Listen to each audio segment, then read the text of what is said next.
On Christmas 2024, a game titled Forsaken would officially launch on Roblox, and it rapidly became one of the most popular and successful games on the platform, with up to 4 billion visits and averaging around 80,000 concurrent players. The game won Best Rival Experience at the 2025 Roblox Innovation Awards, and it continues to receive updates even to this day.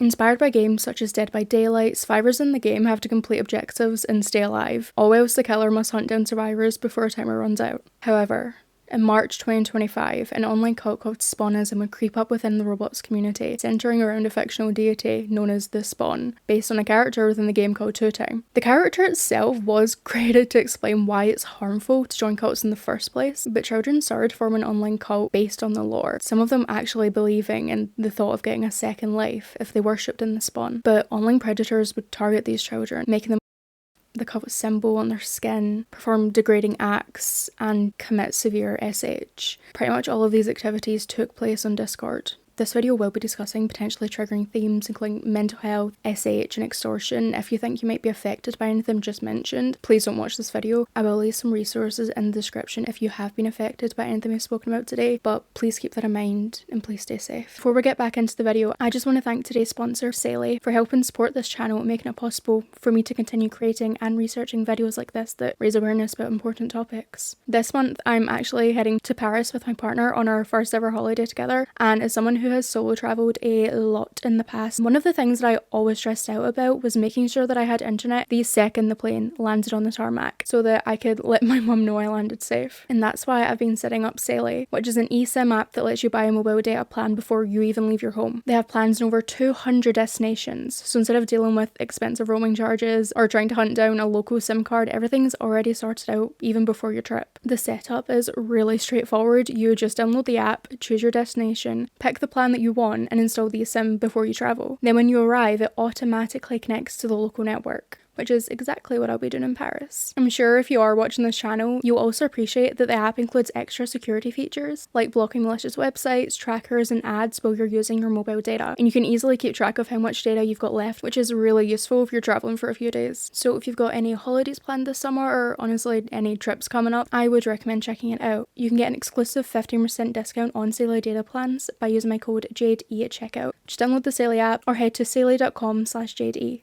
Thanks again to Saley for sponsoring today's video and for helping support the channel. Your support allows me to keep creating videos like this and continue raising awareness about these topics. Thank you again. The community of Forsaken fans, who often call themselves Spawnists, will often roleplay as members of the Spawn cult from the game, talking to each other as though they genuinely belong to it, and it's basically very normal roleplay, giving players a way to build their own stories around the game's existing lore, and I'm sure a lot of you people that are watching are probably well versed in roleplay. That's not me making a judgment call, that's just based on me and my own childhood experiences. A lot of the people that take part in this roleplay understand that it is just roleplay and it's fictional, it's not real, but there are others who believe that they have some kind of spiritual connection to the Spawn. Those who do take it seriously often describe the spawn point image as a symbol, not like the entity itself, sort of like how you would use a cross as a symbol of Christianity or rosary beads. And that's why there's like a lot of pushback, or well, there was a lot of pushback when they were accused of worshipping a PNG, as at least to them the image is simply a representation, it's not what they actually believe. The Spawn is sometimes talked about in the same way that you would talk about God,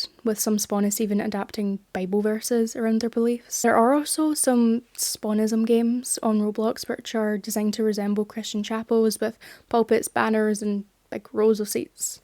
I guess when people hear the word like cult, and especially Spawnism, it's quite negative, but a lot of the people, or well, I guess some of the people that were in the cult said that it was actually a good experience and it made them less destructive, and said that their belief encouraged them to eat, to drink, sleep, and take care of themselves where that would otherwise be really difficult. However, I wouldn't be making this video if there wasn't a more concerning side to it. That is from the higher ups and the adults in this situation who take advantage of vulnerable members. There are numerous posts, like I remember if you were around social media last year, you probably saw a lot of the posts of users claiming that the Spawn encouraged them to SH, and that would include images of others have claimed that the Spawn encouraged them to, I don't know if I can say this word because the last time I said it I got age restricted, but take their own if you know what I'm saying. I need to be very careful because I'm on thin ice with YouTube right now, if you get my gist. But that was never proven. I couldn't find anything that said that actually happened, so take that with a grain of salt. I don't know if that's something that ever did occur. The whole premise was that they would reincarnate and have a second life or some kind of, I guess, existence or experience after death. Because there was such a large concern of people harming themselves in reference to Spawnism, the Forsaken developer actually issued a statement reminding people that the cult is fictional and that Forsaken developers do not support self, stating, "Spawnism is not real. Two-Time Story is a mockery of blind belief, a mockery of following the words of others, and their false beliefs can cause you to lose what you love most and lead you into a spiral of insanity and anguish. We've made numerous announcements about this, but as more eyes are put on it, it's worth putting out there more. If you believe in Spawnism, then you are not welcomed. We have mods who actively hunt these servers and people down, ban them and terminate their servers, and so on. Please seek help if you truly believe in this stuff, and for those who are young and impressionable, these people who I know follow me, please seek help out from professionals. You are sending yourself down a spiral of insanity, pain, false beliefs and terror by believing what you are, especially failing to see the core message of the story of a character that I see many of these people take influence from." But Spawnism is not the first online cult of this nature to exist. In 2017, a subculture began forming around 4chan, based on the idea that death could lead to a kind of digital paradise, and nearly 5,000 people were brought into it by a user known only as Suki, with most of them coming from 4chan. They were eventually moved over to System Space, which is the Suki project's own forum, where they were told that anyone who died after July 1st, 2017 would be transported to LFE, which was a digital utopia described as being made up of massive sprawling cities and endless beauty. Dying of old age was acceptable, but so was, another way. The Suki project itself ended up being called everything from an anime cult and a digital heaven's gate, if you know what that is. In 2019, another movement started taking shape across a collection of Discord servers, and it combines cybernetic ideas and a lot of religious and almost Buddhist aesthetics and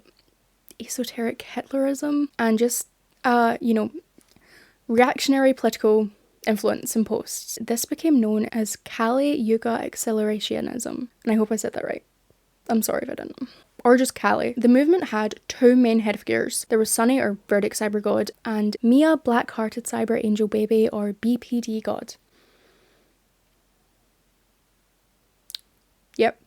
And at the time, both were anonymous accounts, but they brought together a bizarre mix of influences that appealed to a large group of online communities, and I actually made a video about them last year, but it was last year. I didn't know what I was doing, so it's not up anymore. I might make it again because we'll get to it. I might do a video about them again because there's a lot here, but much like the com, many of their early participants came from 2010's 4chan, Frog Twitter, and that Militian accelerationist Skullmask, Atom Muffin Division, yeah, those groups. So you know what you're getting into with that. Kali placed a huge emphasis on occult imagery and aesthetics, which later became influential in cutecore movements. And again, we see that influence in modern day com. And its culture mixed love bombing, self-improvement with very strict ideas about people's bodies, racial supremacy, and just, that stuff. That created a very active online subculture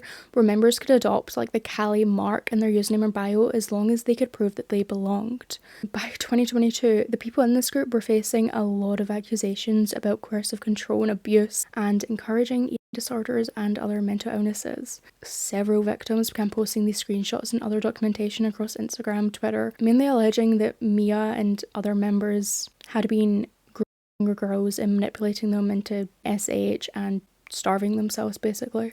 And now, these two groups don't directly tie into Spawnism, but I do think it's interesting that there is a certain trend that happens here. I guess the sort of acceleration of these online cultures as they're, when you're looking into the com, and I study criminology and stuff, that's when I do at university. When you look at previous counterculture groups that we know about, 098, they have a clear membership, and it's the same with Kali or Suki. You have a clear membership of who is in this group, who is not, what's our true ideals and goals here? And as like our digital spaces have started to develop, that sort of became really distant. And when you look at things like Spawnism, where it is a bit more like abstract, I guess, it's like, yeah, okay, we have like this lore and thing, but how that ties into like 764 in the com, that abstractness becomes a lot wider. And so when we look at like the previous communities and how these worked, that sort of like blurred line between genuine belief and irony, how like your group participation worked, the blurred line that we see there can be seen in Spawnism too. And neither the Suki project nor Kali had like a specific group that were actively positioned against them. The Suki project was about around the promise of like a better existence, and Kali was more of like a post-liberal counterculture edgy thing. Spawnism though did develop the same kind of adversarial dynamic that we see with groups like UTTP or COM. But anyway, going back to Forsaken, the basic premise of Forsaken is that this like formless and malevolent entity known as the Spectre seeks out individual characters within the Roblox world, pulling them into the realm of Forsaken where they're trapped and forced to fight one another. The Spectre is described as incomprehensible and supposedly chooses its victims based on their emotional state, particularly people dealing with things like grief or those who have been through traumatic experiences. If a player closes the game, or switches away from it, the Spectre sends messages trying to get them to come back, including, "You belong to me now. You can't escape me. Leaving is not an option. You brought this upon yourself." And the Spectre was created as a fictional horror character, but some of that language was used within Spawnism, where have used similar messages when talking to their victims. There's also a similar pattern to who gets targeted as it usually is with these groups, with groomers seeking out people who have already been through trauma, much like the Spectre is said to seek out characters experiencing these intense negative emotions. Two Time is described as a fragile cultist that holds a terrible secret, bearing nothing other than a sleek dagger and a manic smile. They're able to earn a second life through risk and sacrifice. The two characters were originally best friends and partners, but the relationship eventually fell apart as Two Time became more devoted to the Spawn cult, and they ultimately killed Azur as a sacrifice to the Spawn. Azur was then resurrected with a new body covered in tentacles, while Two Time's own body was transformed, growing wings and a tail made from their skeleton. Azur became a killer after being brought back, and whatever relationship the two had before was permanently changed. Even within the game's own story though, resurrection through respawning isn't considered legitimate and was just another form of psychological manipulation that was created by the Spectre. There also was a connection between Spawnism and the wider com network. Clask, who was at the time, I don't know if they are still, but at the time when this all was going down, they were the leader of No Lives Matter and a forum called Skibbity Farms. They were connected to the creation of some of the cults surrounding Spawnism. One of the people allegedly working with them is an administrator known as Defender, and both have been linked to the community surrounding Spawnism, and another user called Chesbo became one of the main people involved in running the Spawnist cult. Chesbo operated Discord servers under names such as Church of Spawnism, and minors were recruited into these communities through Roblox, Twitter, and Discord. And Forsaken appears to have been the main way that these users were introduced to Spawnism, with Chesbo becoming one of the more prominent figures pushing the movement towards SH and other harmful behaviours. And Skibbity Farms itself also played a pretty large role during the early growth of Spawnism, and the forum became one of the places where Spawnism communities could direct young users toward Discord servers, and some of those Discord servers would in turn send people back to Skibbity Farms, part of like a verification process. Skibbity Farms administrators had access to information associated with user accounts such as IP addresses and emails, and email addresses can sometimes be used to find another person's other online account. An IP address can provide information about someone's general location, and having all of this information can make it very easy to hold it over someone else as leverage. Near the end of July 2025, Skibbity Farms suddenly went offline, and a message on the site claimed that the forum was experiencing problems with its backend server. And not long afterwards, another forum called Fellow Farms appeared, and it was smaller than Skibbity Farms, but Chesbo began using it to share links to new Spawnism Discord servers. Chesbo had a Roblox network. His account had 718 trusted connections, which was a feature designed to give people who know and trust each other access to additional communication features, which was meant to stop minors from being able to communicate with adults in the game, and just safety measures, which worked out amazing. And it makes it harder to spot harmful behaviour as it moves between different platforms. Spawnism communities had existed since at least March of 2025, but Chesbo only became involved under that name around 3 months before people began to investigate. There's also a Spawnism group on Guilded with around 150 members, apparently run by someone using the name Owen, but I don't know who Owen is. So as we know, the comm network has repeatedly taken ordinary interests that young people already have, like role-playing or gaming or like, Discord and, you know, online cultures, or kids just trying to be edgy, as they love to do, and use them as a way of bringing like vulnerable people into more harmful spaces. And when I was a kid, I had a Facebook roleplay account, and I probably shouldn't have had that because bad stuff happened on it, but it felt like a pretty normal thing to have as like a kid and a teen, and I think it's part of being like a weird kid that had internet access. So I'm not trying to say that the problem is with the Forsaken game or role-playing, because I've done it all before, even though I got into bad stuff, but that's not the point, that's not the point. It does leave a lot of vulnerable children open to these dangerous and harmful communities. Chesbo, for example, has been accused of approaching young people through Roblox, Discord and Twitter, particularly targeting users who were vulnerable. Going back to Clask, their username appears to be Clask No Lives Matter 764, with the Spawnism symbol displayed alongside those affiliations. And in the same server, Clask can be seen directing people towards a No Lives Matter Telegram group if they had completed an act to earn an acolyte role. And Spawnism gave Clask a direct way of reaching these young people. Many of those were already isolated and vulnerable to begin with, so it was more so a gateway to cause even more harm through this Roblox cult. Like I said, there are numerous posts on Twitter from users, including some who were as young as like 12, 13, showing evidence of harm in their connection with Spawnism.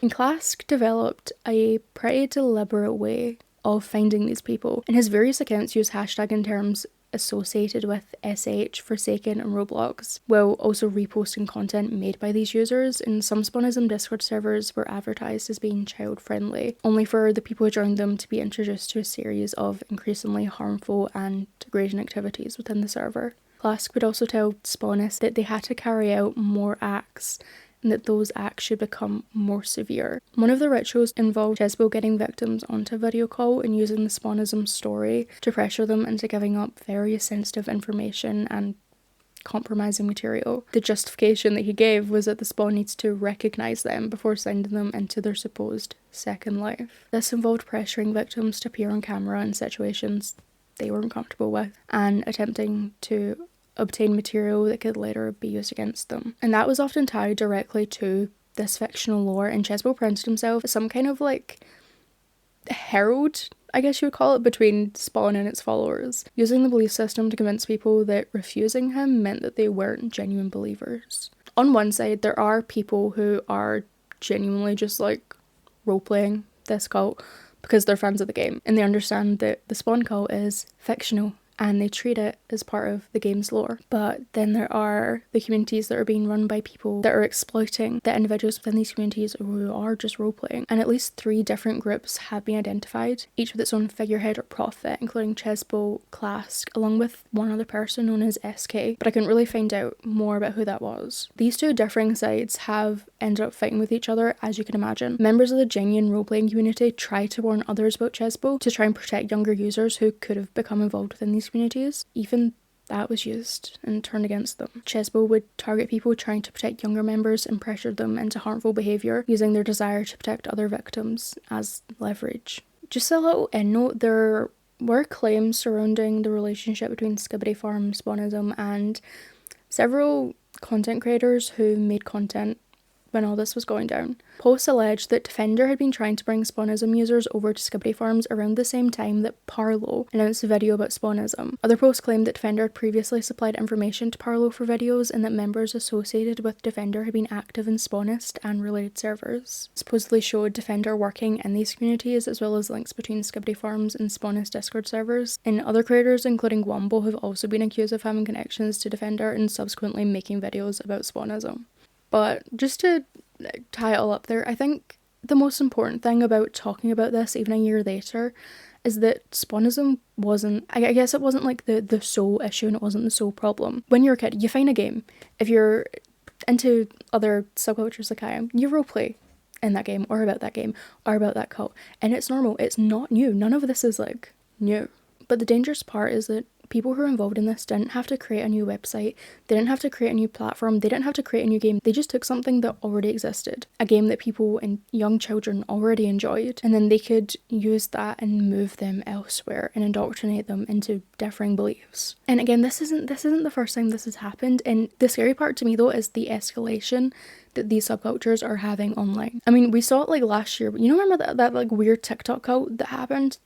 What was up with that? Because that started as a joke, and then, you know, people took it too far. And again, when we look at like how fast these cultures are moving, and when you look at it from like an academic standpoint, because again, it's what I study, it differs so much from what we think we know about previous counterculture groups. The way, the methods they're using and their ideology is changing so much that people and researchers can't keep up with these methods and what is actually happening, because for a lot of the time there isn't a clear goal of why they're doing what they're doing, which is what differs so much from what we're meant to know. They're meant to have a clear goal and clear membership, and that's sort of disappearing now. But I always get like comments from people being like, oh, this is so old, why are you talking about it, because it's gonna keep happening if we don't talk about it. That's something I never understood, is like, oh, this is so old, why are you making this video? And it's like, what? Because we need to keep talking about these things. Why should we stop talking about it? Like, not talking about it is what lets it continue. But that's my piece.